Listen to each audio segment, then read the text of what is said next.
let's be clear about one point. The United States of America is a great country. What's amazing is that over 5 decades ago, the United States sent a man to the moon. No one else has copied it. Amazing. The United States has won more Nobel Prizes in every field than any other country has. So the debate is not about whether or not America is a great country. It is a great country. The debate is about whether or not its democracy is failing. And I can tell you, as someone who's been visiting the US for over 5 decades now, the 70s, 80s, I got to know it very well. I got married there twice. So I know the country well. And I can tell you that it used to be a happy country. But as you can tell from today's debate, it is no longer a happy country. So what I'll try to do is to try and answer 3 questions in support of the proposition that America is a failing democracy. First, how is it failing? 2, why is it failing?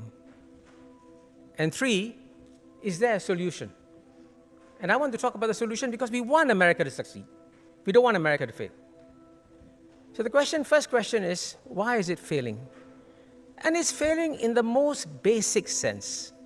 Remember, what is the goal of a democracy? A democracy is a government of the people, by the people, for the people.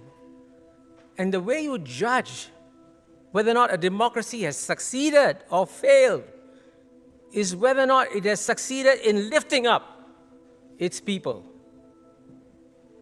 And for a long time, the United States kept lifting up its people, and then it stopped doing so. And the data is quite stunning. Let me quote one important paper by Thomas Piketty in 2018. And he says that the stagnation of the bottom 50% of America's population contrasts sharply with the upsurge of income of the top 1%. For the bottom 50% of America's population, their share of pre-tax income declined from 21% to 13%. From 1970, 21% to 13% in 2014. And the share of income, the top 1%, increased from 9% to 20% in the same period. See the disparity? And in terms of household wealth, the share of household wealth held by the top 1%, 0.1%, went from 8.9% to 13.6%, while the share of wealth held by the bottom 50% went down from 3.8% to 2.5%. You can see, therefore, that the people are not benefiting from democracy. I wish I could show you this in the form of a slide where it shows that in 1970, the middle income population, the majority of Americans held 62% of the income, went down from 62 to 42% in 2020, while the upper income went up from 29% to 50%. So clearly something fundamentally has gone wrong. And the result of this, by the way, is that people are suffering. And you can see even in yesterday's column by Martin Wolf in the Financial Times, where he talks, by the way, about the extraordinary dynamism of the American economy and the suffering of the American people. And you know what's shocking? The United States of America is the only major developed country where life expectancy is going down. Trust me, the leading indicators, one of the leading indicators of the well-being of a society is life expectancy. And in most countries in the world, including the poor developing countries, life expectancy is going up. In the United States, it's going down. And I can tell you, even the very conservative British-American historian, Niall Ferguson, came out with an article saying, hey, if you look at the social indicators of the United States, it's like the old Soviet Union. Isn't that amazing? That shows you, therefore, that democracy is failing. The data is undeniable. Big question is, why is it failing? And here, as you know, the American people are speaking out every day. They go to the election booths, they vote, they speak, they do everything. and nothing changes. Why not? Now, this is a very important point I'm going to emphasize here. When you watch and see democracies, do not pay attention to the rituals of people going to the ballot box, stuffing it and saying, I am voting my government, I am making my choice. Look deeper.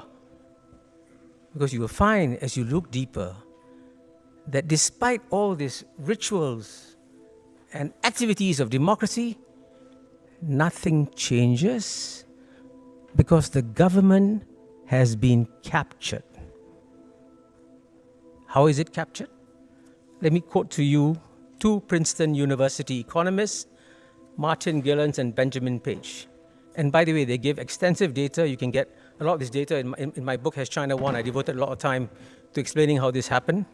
And they say, when the preferences of economic elites and the stands of organized interest groups are controlled for, the preferences of the average American appear to have only a minuscule, near zero, statistically non-significant impact upon public policy.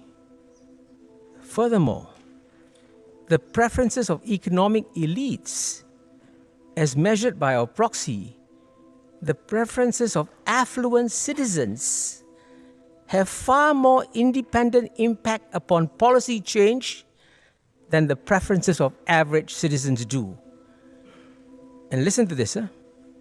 In the United States, our findings indicate the majority does not rule, at least not in the causal sense of actually determining policy outcomes. When a majority of citizens disagrees with economic elites or with organized interests, they generally lose. Unquote. Listen to this. In the United States, our findings indicate the majority does not rule. How can you call yourself a democracy when the preferences of the majority have no impact on the decisions of the government? But what's amazing is most people are not aware of this because it has happened in a very careful subterranean fashion. You never see it in the headlines. You don't see it in the papers too, but it's real.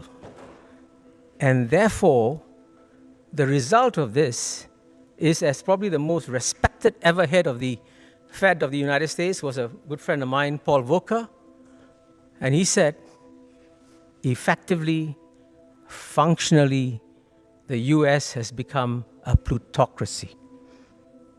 And let me make it very clear, a plutocracy is by definition not a democracy. So therefore, when you talk about a failing democracy here, you're dealing with a very serious challenge. Now, can we solve this problem? I actually believe it can be solved. But because it is so deep and structural, you have to find the structural roots of it. And I'm going to rush since I'm out of time. I'm just going to mention, you have to go back to, in some ways, the wisdom of the great philosophers that the United States had. And one whom I studied a lot was John Rawls. And John Rawls said in his book, Theory of Justice, that you can justify increasing income for the more affluent only if the bottom 10% also see a benefit for them. So if you want to give more to the affluent, go ahead, but make sure the bottom rise. But that means, this is very fundamental. When you talk about your most important ideals, focus not just on freedom, because the great philosophers who came to Oxford in the 18th, 19th century always spoke about freedom and equality. Everybody forgets the word equality.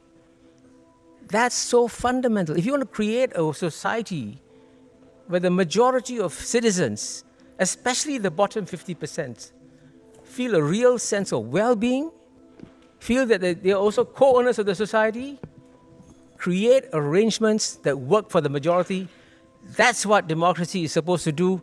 And by voting for the proposition, you know what you're doing?